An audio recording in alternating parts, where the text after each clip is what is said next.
Salut, c'est Serena. Je suis de retour avec une nouvelle vidéo. Aujourd'hui, on va parler YouTube et plus précisément d'un outil souvent laissé pour compte, la barre de description.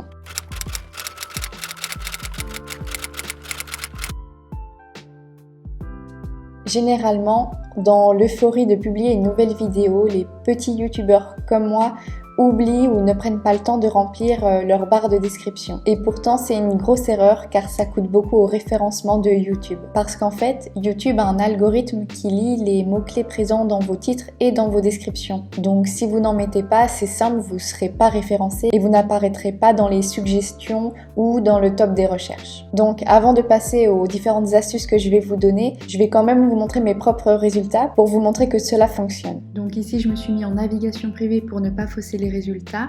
Et si on tape dans la barre de recherche YouTube le titre d'une des vidéos que j'ai déjà réalisées, qui est de faire une vidéo par jour pendant 30 jours,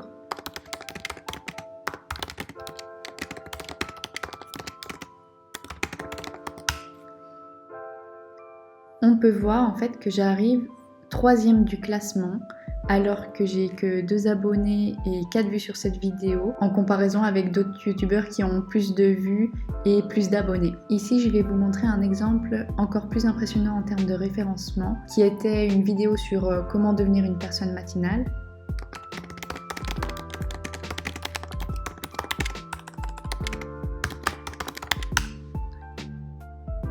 Et ce qui est impressionnant, c'est qu'il y a énormément de vues sur les premières vidéos. Ici, 310 000, plus de 2 millions. Et en fait, je me classe à peu près en 8e position, je pense.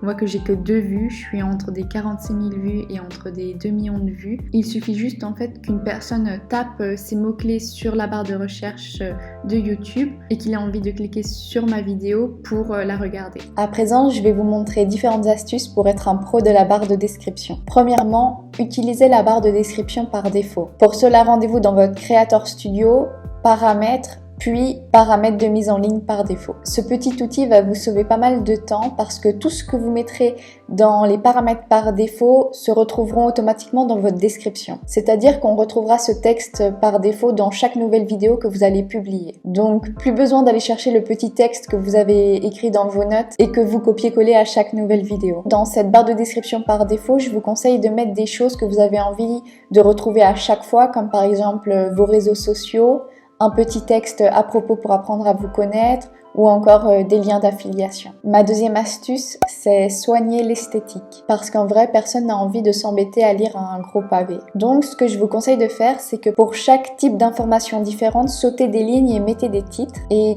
comme ça sera beaucoup plus facile de retrouver des informations à propos de votre vidéo ou à propos de vous. La troisième astuce, c'est de créer une description optimisée pour l'algorithme de YouTube. En fait, ce qui se passe quand vous mettez une nouvelle vidéo en ligne, c'est que YouTube utilise un algorithme qui va lire votre titre, mais aussi votre description pour pouvoir référencer au mieux votre vidéo. Donc, si vous utilisez des bons mots-clés sur vos titres et votre description, cela permettra à un viewer de pouvoir vite trouver votre vidéo et cliquer dessus. Donc, à chaque fois que vous allez écrire une nouvelle description en rapport avec votre vidéo, je vous conseille de la découper en 2 parties. La première partie est celle qui sera tout en haut de votre description, ça sera la reformulation d'un titre ou de remettre le titre. Parce qu'en fait, ce titre, c'est ce qu'on va retrouver avant de cliquer sur votre vidéo. C'est une petite phrase qui va inciter le viewer à cliquer. Donc, si vous utilisez un bon mot-clé ou un deuxième titre accrocheur, il y a plus de chances qu'un viewer clique sur votre vidéo. Et dans un deuxième temps, il y a aussi l'algorithme qui va lire ce deuxième titre.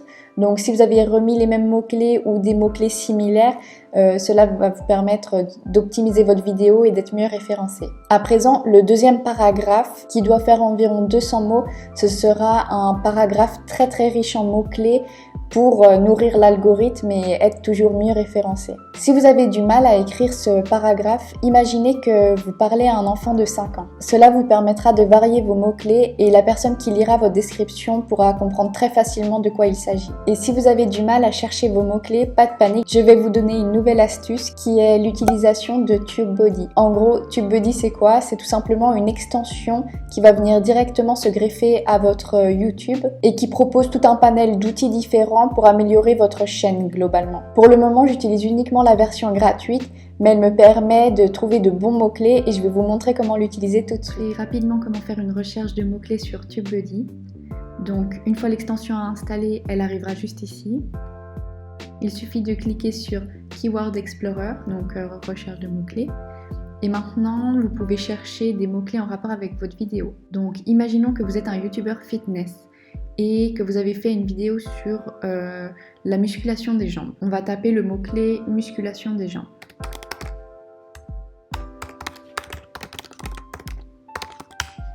Ici, on s'aperçoit tout de suite que c'est un mauvais mot-clé, qu'il n'a pas un bon score. Donc l'idéal, c'est de se placer dans les deux verts. On voit qu'en termes de recherche, il n'est pas très recherché. Alors, on va essayer d'améliorer ce mot-clé en essayant de se mettre à la place d'une personne qui voudrait se muscler les jambes. Donc, on va reformuler ça avec comment se muscler les jambes. Et là, on voit tout de suite que c'est un mot-clé excellent, qu'il a un très très bon score. Donc en fait, il suffit de se mettre à la place d'une personne qui voudrait se muscler les jambes et de se demander qu'est-ce qu'elle va écrire dans la barre de recherche YouTube. Et enfin, ma dernière astuce qui sera l'utilisation de chapitres. Depuis l'année dernière environ, YouTube a mis en place une nouvelle fonctionnalité qui permet en fait de chapitrer ses vidéos et de créer une table des matières en description pour aider le viewer à trouver les informations nécessaires. C'est un outil vraiment important à ne pas négliger pour vos vidéos sur YouTube parce que c'est ce qui va jouer surtout avec le watch time. Donc, qu'est-ce que c'est le watch time? C'est la durée de visionnage en français et c'est ce pourquoi presque tous les youtubeurs se battent au maximum pour que leurs viewers restent un maximum sur les vidéos. Parce qu'on sait que si un viewer s'ennuie sur votre vidéo, il va tout simplement la quitter. Alors que si vous mettez des chapitres en donnant des informations, le viewer pourra trouver très facilement l'information qu'il souhaite et rester sur votre vidéo ou au moins regarder une partie. Il ne s'enfuira pas dès les 30 secondes de votre vidéo. Ce que je vous conseille par exemple, c'est si vous avez une chaîne cuisine et que vous avez fait une vidéo sur la réalisation d'un plat, je vous conseille de la sectionner en 4 parties. Tout d'abord, une courte introduction pour vous présenter vous et le repas que vous allez nous présenter. Puis le chapitre 2 sera sur les ingrédients nécessaires à la réalisation de la recette. Le chapitre numéro 3 concernera la préparation du plat et le dernier chapitre, le numéro 4, sera sur le résultat obtenu. Ainsi, cela permettra au viewer de trouver ou de retrouver des informations pour lui essentielles sans qu'il doive chercher et possiblement quitter votre vidéo. Voilà, c'est tout pour cette vidéo du jour, j'espère qu'elle vous aura plu. Dites-moi si vous connaissiez déjà ces astuces ou si grâce à cette vidéo vous en avez appris des nouvelles et moi je vous dis à demain.